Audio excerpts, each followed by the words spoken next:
তো আবারও next video নিয়ে আমি ফিরে এলাম। তো দেখো আজকে শুক্রবার, তার জন্য আলু পটলের তরকারি হবে। তো একটু করব যাতে নিরামিষ, তো যাতে ভালো হয়। ওই পটলগুলো আগে একটু ভেজে নেব।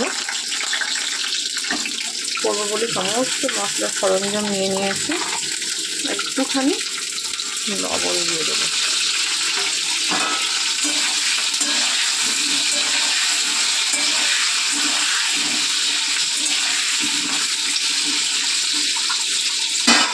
একটা বাটির মধ্যে আমি সমস্ত মশলার গুঁড়ো নিয়ে নেব। একটু ধনের গুঁড়ো নিলাম, জিরের গুঁড়ো,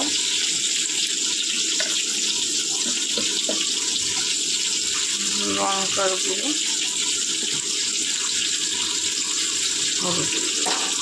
সব নিয়ে নিলাম।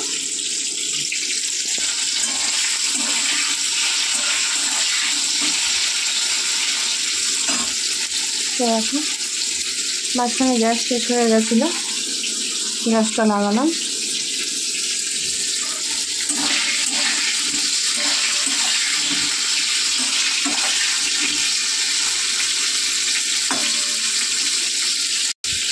তো দেখো পটলগুলো ভাজা হয়ে গেছে, তুলে নেবো।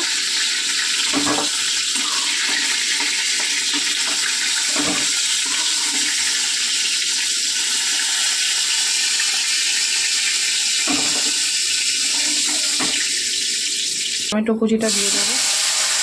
টমেটো একটু বেশিই দিলাম, যেহেতু সেরকম কোনো মশলা নেই, মানে একটু লবণ দেবো।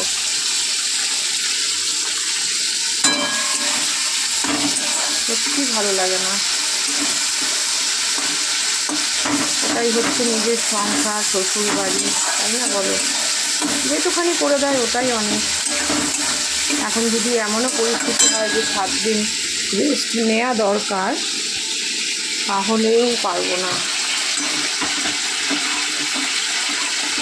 আমার মনে হয় এক টানা আমি রেস্ট নিয়েছিলাম ছেলে যখন হয়েছিল, 6 মাস মা বাবার কাছে ছিলাম। তাও ওটাতেও অনেক প্রবলেম হয়েছিল, রাখবে না আমার শ্বশুর বাড়ি থেকে। যাই হোক, আমার হাজব্যান্ড বুঝেছিল, তাই রেখেছিল। তোমার দাদা ভাই খারাপ না, জানো তো, কিন্তু তোমার দাদা ভাইকে আমার শ্বশুরবাড়ির কিছু লোক, মানে কি বলবো, তারা এমন কিছু করে রেখেছিল, তখন আমি খুব শকড হয়ে গেছিলাম তোমার দাদা ভাইয়ের কাছ থেকে কিছু ব্যবহার পেয়ে। এই মানুষটাই কি সেই মানুষ, বিয়ের আগের মানুষ? পরে সত্যি কথা, আমার ছেলে হচ্ছে আমার কাছে, আমাকে আর একটা নতুন করে জন্ম দিয়েছিল আমার ছেলে।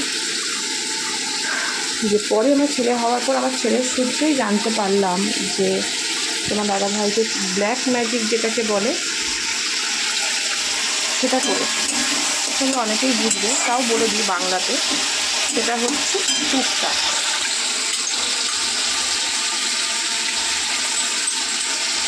তো সেটা যখন আমি তোমার দাদাভাইকে ঠিক করলাম, দেখলাম হ্যাঁ তোমার দাদাভাই আগের মতন বলতে আমি বলিনি যে আমার পরে কথা বলবে আমি অন্যায় করলে।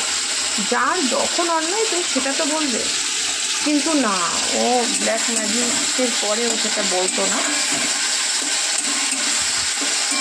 প্রচুর পরিশ্রম, মানে আমাকে দিয়ে খাটানো হতো, জানো না, আমাকে খাওয়া দাওয়া ঠিকঠাক দেওয়া হতো, এছাড়া প্রচুর পরিশ্রম হতো। মানে শ্বশুর বাড়িতে গিয়ে 4 জন আমরা ছিলাম, 4 জনের জামা কাপড় কাচা, সমস্ত ঘর বাড়ি মোছা, যত বাসন বেরোতো মাজা।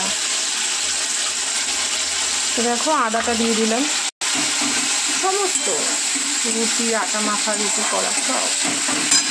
তো ওকে ব্ল্যাক ম্যাজিক করে এমনভাবে করেছিল যে ওর কোনো শারীরিক ক্ষতি হবে না, ওর মনটা আমার থেকে ঘুরিয়ে রেখেছিল, মানে আমাকে সহ্য করতে পারছে না ওর ফ্যামিলি।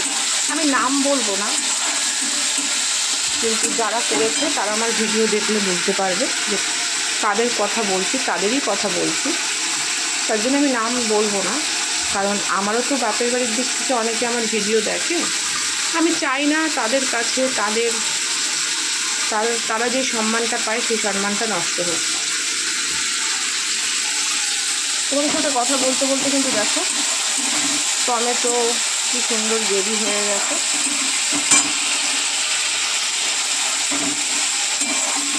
তারপরে আবার তোমার দাদাভাইকে আমি ফিরে পেয়েছি, এখন ঠিকই আছে।